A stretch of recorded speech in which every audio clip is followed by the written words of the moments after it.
TP case പ്രതികളിൽ നിന്നുൾപ്പെടെ പണം കൈപ്പറ്റിയ DIG Vinod കുമാറിനെതിരെ കൂടുതൽ കണ്ടെത്തലുകൾ. തലസ്ഥാനത്തെ കുപ്രസിദ്ധ ഗുണ്ടകൾക്ക് വേണ്ടിയും വിനോദ് കുമാർ പണം കൈപ്പറ്റിയെന്നാണ് കണ്ടെത്തൽ. ഓം പ്രകാശുമായും പുത്തൻപാലം രാജേഷുമായും ബന്ധമുള്ളവരുടെ അക്കൗണ്ടുകളിൽ നിന്നും വിനോദ് കുമാറിന്റെ അക്കൗണ്ടിലേക്ക് പണമെത്തി. അതേസമയം വിജിലൻസ് ഡയറക്ടർ പോലീസ് മേധാവിക്ക് വൈകാതെ റിപ്പോർട്ട് സമർപ്പിക്കും. ഉന്നത ഉദ്യോഗസ്ഥനായതിനാൽ അച്ചടക്ക നടപടി എന്തെന്നതിൽ ആഭ്യന്തര വകുപ്പ് തീരുമാനമെടുക്കും. വിവരങ്ങളുമായി തിരുവനന്തപുരത്ത് നിന്ന് ഡാൻ കുര്യൻ ചേരുന്നുണ്ട്. ഡാൻ, ഏകദേശം 3 മാസത്തോളം ഈ DIG വിനോദ് കുമാറിൻ്റെ ഡിജിറ്റൽ ഇടപാടുകൾ കൃത്യമായി നിരീക്ഷിച്ചായിരുന്നു. ഇയാൾ ഈ രീതിയിൽ ഗുണ്ടാ സംഘങ്ങളുമായും ജയിലിലെ തടവുകാരുമായും അവരുടെ ബന്ധുക്കളിൽ നിന്നും മറ്റുമൊക്കെ സുഹൃത്തുക്കളിൽ നിന്നൊക്കെ പണം കൈപ്പറ്റുന്നതായിട്ടുള്ള വിവരങ്ങൾ ലഭിക്കുന്നത്, അങ്ങനെ കേസെടുക്കുന്നത്. എന്ത് നടപടി? കാരണം ഈ റിപ്പോർട്ട് വന്നതിൻ്റെ അടിസ്ഥാനത്തിൽ, ഈ കേസെടുത്തതിൻ്റെ പശ്ചാത്തലത്തിൽ എന്ത് നടപടിയായിരിക്കും വിനോദ് കുമാറിനെതിരെ ഉണ്ടാവുക? വിജിലൻസ് ഡയറക്ടറായിരിക്കും നിലവിലെ കണ്ടെത്തലുകൾ കൃത്യമായി വിശദീകരിച്ചുകൊണ്ട് ഹോം സെക്രട്ടറിക്ക്, ആഭ്യന്തര സെക്രട്ടറിക്ക് റിപ്പോർട്ട് സമർപ്പിക്കുക. ആ റിപ്പോർട്ടിൻ്റെ അടിസ്ഥാനത്തിലായിരിക്കും തുടർ നീക്കങ്ങൾ ഉണ്ടാകുകയെന്നാണ് സൂചന.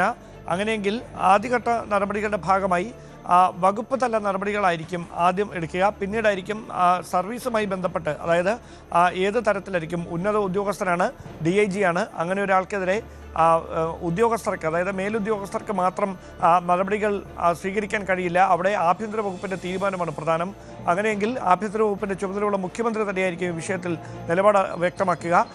ഒരു മുഖം നോക്കാതുള്ളൊരു നടപടിയിലേക്ക് കടക്കാനുള്ള സാഹചര്യമാണ് ഒരുങ്ങുന്നത്. നേരത്തെ തന്നെ വിനോദ് കുമാറിനെതിരെ ചില ആരോപണങ്ങൾ ഉയരുകയും അപ്പോഴൊക്കെ നടപടികൾ കൈക്കൊള്ളുകയും ചെയ്തതാണ്. പക്ഷേ ഇങ്ങനെ ഗുരുതരമായ ഒരു കണ്ടെത്തൽ, അതായത് കാപ്പ കേസ് പ്രതികളിൽ നിന്ന് ഉൾപ്പെടെ തലസ്ഥാനത്തെ പ്രമുഖ കുപ്രസിദ്ധ ഗുണ്ടകളിൽ നിന്നുൾപ്പെടെ പരോൾ ലഭിക്കുന്നതിനായി കൈക്കൂലി വാങ്ങിയിട്ടുണ്ട് വിനോദ് കുമാർ എന്ന് ഡിജിറ്റൽ തെളിവുകളോടെ വിജിലൻസ് കണ്ടെത്തിയിരിക്കുന്ന ഒരു സാഹചര്യമാണുള്ളത്.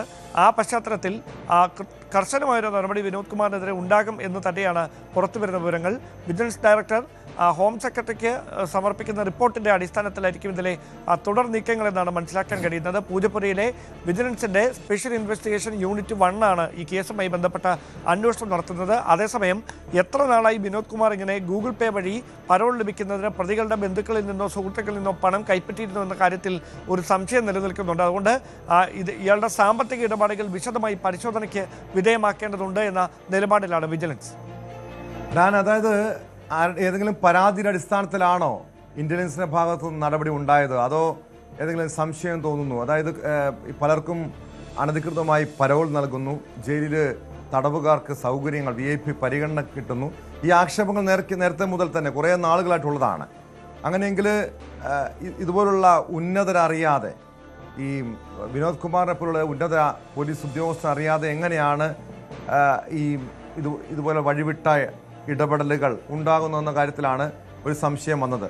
വിനോദ് കുമാർ മാത്രമാണോ ഇതേ രീതിയിൽ പണം വാങ്ങി ജയിലിലെ തടവുകാർക്ക് വഴിവിട്ട സഹായങ്ങൾ നൽകുന്നത്, അതോ ഈ സംഭവത്തിൽ, ഈ കേസിൽ കൂടുതൽ പേർക്ക് പങ്കുണ്ടെന്ന് സംശയമുണ്ടോ? ചില സൂചനകളുടെ അടിസ്ഥാനത്തിലാണ് വിജിലൻസ് പരിശോധന ആരംഭിച്ചത്. അതായത് ചില ആരോപണങ്ങൾ നേരത്തെ തന്നെ വിനോദ് കുമാറിനെതിരെ ഉയർന്നിരുന്നു. അത് ഇന്റലിജൻസിന് ലഭിക്കുകയും അങ്ങനെ പിന്നീട് വിജിലൻസ് ഇദ്ദേഹത്തെ നിരീക്ഷിക്കുന്ന ഒരു സാഹചര്യത്തിലേക്ക് കാര്യങ്ങൾ മാറുകയുമായിരുന്നു. മാത്രമല്ല, ഈ വിനോദ് കുമാർ 2 ഡെപ്യൂട്ടി ജയിൽ സൂപ്രണ്ടന്റുമാരുടെ കയ്യിൽ നിന്നും പണം കൈപ്പറ്റിയിട്ടുണ്ട്. ഈ വിവരം നമ്മൾ ഇന്നലെ പുറത്തുവിട്ടതാണ്. സമാനമായ തരത്തിൽ റിട്ടയർഡായ ഒരു ഡെപ്യൂട്ടി സൂപ്രണ്ടിൻ്റെ കയ്യിൽ നിന്നും സമാനമായ തരത്തിൽ പണം കൈപ്പറ്റിയിട്ടുണ്ട് വിനോദ് കുമാർ എന്നാണ് വിജിലൻസിൻ്റെ കണ്ടെത്തൽ. അതുകൊണ്ട് തന്നെ വിനോദ് കുമാർ തനിച്ചാണോ ഇങ്ങനെ ഈ പണം കൈപ്പറ്റിയിരുന്നത്? പരോൾ അനുവദിക്കുന്നതിൻ്റെ ഭാഗമായി വിനോദ് കുമാറിനെ പ്രത്യക്ഷമായോ പരോക്ഷമായോ സഹായിക്കുന്ന മറ്റേതെങ്കിലും ഉദ്യോഗസ്ഥർ ജയിൽ വകുപ്പിലുണ്ടായിരുന്നു? ഇതടക്കമുള്ള കാര്യങ്ങളെക്കുറിച്ചൊക്കെ വിശദമായ പരിശോധനകൾ തന്നെ വിജിലൻസ് നടത്തുന്നുണ്ട്. നിലവിൽ വിനോദ് കുമാറിൻ്റെയും ഭാര്യയുടെയും ബാങ്ക് അക്കൗണ്ടുകളിലേക്ക് വന്ന പണമിടപാടുകൾ സംബന്ധിച്ചാണ് വിശദമായ പരിശോധന നടക്കുന്നത്. 1,80,000 രൂപ ഇത്തരത്തിൽ കൈക്കൂലിയായി ഗൂഗിൾ പേ വഴി വിനോദ് കുമാർ സ്വീകരിച്ചതിന് കൃത്യമായ തെളിവുകൾ അടക്കമാണ് വിജിലൻസ് കണ്ടെത്തിയിരിക്കുന്നത്.